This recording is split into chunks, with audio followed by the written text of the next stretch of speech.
আল্লাহর এই ফেরেশতা সিংহা হাতে নিয়ে মুখের কাছে নিয়ে আল্লাহর আরশে মুআল্লার দিকে তাকায় থাকে। একটা সেকেন্ডের জন্য এদিক আর ওদিক করে না। কখন রব হুকুম দিবে সিংহায় ফুৎকার দেওয়ার জন্য, যখন সিংহায় ফুৎকার দিবে, কুরআন বলতেছে ইদাস সামাউ ফাতারাত, আকাশ ভেঙ্গে ভেঙ্গে ভেঙ্গে ভেঙ্গে পড়তে থাকবে। ওয়া ইদাল কাওয়াকিবু তাসারাত, সমগ্র নক্ষত্রগুলি ভেঙ্গে ভেঙ্গে ভেঙ্গে ভেঙ্গে পড়তে থাকবে। ওয়া ইদাল বিহারু ফুজ্জিরাত, সমুদ্রের তলদেশ উদ্দোলিত হয়ে যাবে, সমগ্র পানিগুলি পৃথিবীর উপরে আছাড় মারবে, আর ধুয়ে পারলে সব পৃথিবীবাসীকে নিয়ে যাওয়া হবে। ওয়া ইদাল কুবুরু বুসিরাত, কবরের ভিতরে যাহা আছে সব আমার মালিক আমার রব বের করে দিবে।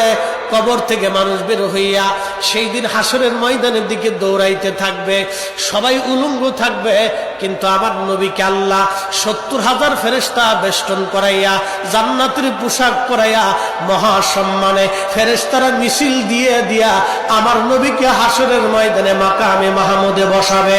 একবার জোরে বলা যাবে কি আল্লাহু আকবার। বাজান মুসলমান, খুব মনোযোগ দেন। হযরত ইউনূস আলাইহিস সালামের কথা বলছিলাম। মাছের পেটের ভিতরে ইউনূস, চিন্তা করলেন মরে গেলাম না বেঁচে আছি, লাড়াচাড়া দিয়ে দেখলেন না বেঁচে আছি, দাঁড়ায় গেলেন খোদার পয়গম্বর, দাঁড়ায় যাইয়া সেজদার মধ্যে পড়ে গেলেন।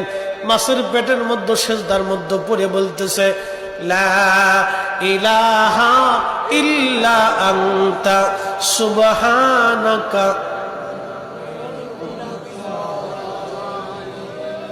বিপদের দোয়া, কঠিন মুসিবতের মধ্যে যদি পড়ে যান তাহলে খতম ইউনূস এই দোয়াটা খতম দিতে থাকবেন। আল্লাহ যখন ইউনূস আলাইহিস সালাম এই জিকির শুরু করলেন, ইউনূসের এই জিকির আর ওই মাছের পেটের মধ্যে রইল না, এই জিকিরটা চলে গেল আরশে মুআল্লাতে। সুবহানাল্লাহ বলা যাবে? আরশে মুআল্লার পাশে এই জিকিরগুলি চারপাশ দিয়ে ঘুরতেছে। আরশে মুআল্লা ধরে রাখছেন ৪ জন ফেরেশতা কাঁধে করে। এই ৪ জন ফেরেশতা আল্লাহকে ডাক দেবে, বলে রব, আপনার বান্দা ইউনূস তিনি জীবনে ভালো অবস্থায় থাকার সময় আপনার জিকির করেছে, আজকে সে মাছের পেটের ভিতরে পড়ে গভীর সমুদ্রের মধ্যে আপনার জিকির করতেছে। আল্লাহ, ইউনূসের জিকিরের আওয়াজ আরশে মুআল্লার চারপাশ দিয়ে ঘুরতেছে। আল্লাহ, আপনি আপনার ইউনূসে মাফ করে দেন।